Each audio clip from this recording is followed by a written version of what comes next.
It didn't happen on a tackle, it happened on a routine plant. 72 minutes into a meaningless Premier League fixture against Crystal Palace, the sort of sprint he had performed 15,000 times before. But the body does not keep a calendar, it keeps a ledger. And at 34, the ledger was finally demanding payment. Before the geometry of the Anfield pitch, there was the geometry of the commute. 2 hours, 3 transfers, 1 pair of boots. Most players train to get better. Salah trained just to arrive. The smell wasn't glory, it was diesel fumes and the dust of the Garbia Governorate. Entry 12. The old man at the third stop always asks if I'm going to be a star. I tell him I'm just going to practice. He doesn't understand that the practice is the destination. He arrived in London as the Basel boy who had terrorized Chelsea in Europe. He left, statistically, as a ghost. 13 appearances, 0 rhythm. At Basel and Fiorentina, Salah operated in transitional space. He needed 10 yards to accelerate into. At Chelsea, Mourinho demanded he operate in compressed zones. His heat map was a red dot on the touchline, isolated, starved of progressive passes. I learned here that the club buys the player, but they don't buy the system. The system has to buy you. And this system didn't want to pay my price. Italy doesn't forgive naivety. Serie A forced him to play with his back to the goal. It forced him to understand the geometry of the half-turn. His average touch rate per 90 minutes dropped by 15%. But his progressive pass success rate jumped 22%. He wasn't running faster, he was thinking earlier. He learned to absorb contact before releasing the ball. The human body turned into a shock absorber. This wasn't a rebirth, it was an upgrade. Jurgen Klopp didn't create this player, he just gave him the runway. Between 2017 and 2023, Salah converted 27.8% of his cut inside shots into goals. The league average was 12%. Why? Because he didn't just use his left foot, he used the thread of his right foot. He would drag the fullback left, creating a 15-degree shooting angle that was mathematically impossible to block. He wasn't a winger, he was an algorithm. But algorithms don't age. When he wasn't scoring for 3 games, the headlines turned sour.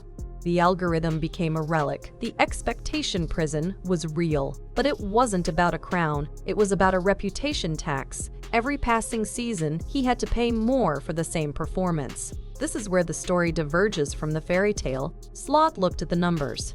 Modern pressing requires a winger to cover 10.5 kilometers per game with high-intensity sprints every 90 seconds. At 34, Salah's recovery time between sprints had increased by 1-2 seconds. 3 consecutive Premier League games on the bench. Salah's inner monologue isn't about pride, it's about calculation. They are asking me to be a sprinter. I am a chess player who sprints. There is a difference. The public spat. The thrown under the bus, quote. It wasn't disrespect.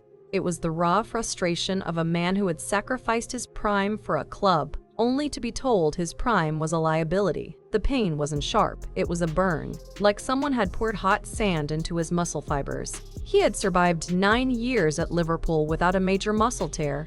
He was the statistical anomaly, the durable one. And now, with 51 days to the World Cup, the calendar was mocking him. The MRI report from Egypt said 4 weeks. The Liverpool medical staff said 2. Salah looked at the calendar and heard neither. He only heard the sound of time clicking forward. He didn't break down in tears. He didn't kiss the badge 100 times. He gave a pass, his 93rd Premier League assist for the club. It was the perfect symbol of his twilight shift. He was no longer the finisher. He was the architect. The one who reads the geometry of the box before the chaos unfolds. 257 goals. 440 appearances.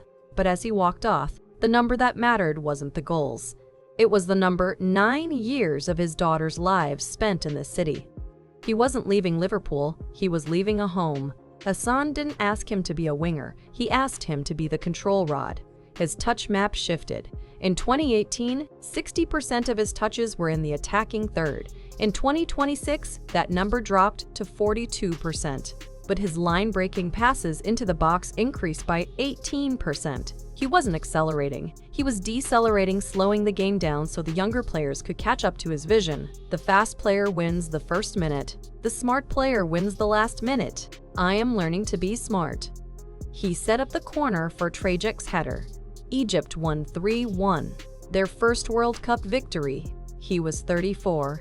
He had just survived a hamstring tear, and he was playing better than he ever had. We came here looking for a villain in the story of age. We came looking for a tragedy, but what we found was a mathematician who simply changed his equation.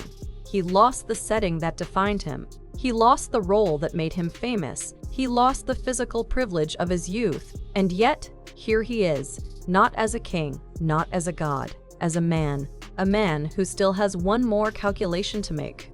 Iran is next. The knockouts wait. So here is the question, not for him, but for you.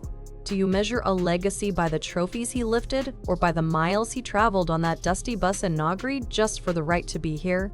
That 17-year-old didn't know if he would ever play a single professional game. He only knew he had to get on that bus. When was the last time you got on the metaphorical bus knowing you might fail but going anyway? Tell us about your bus journey in the comments. Subscribe to see if the mathematician writes his final theorem.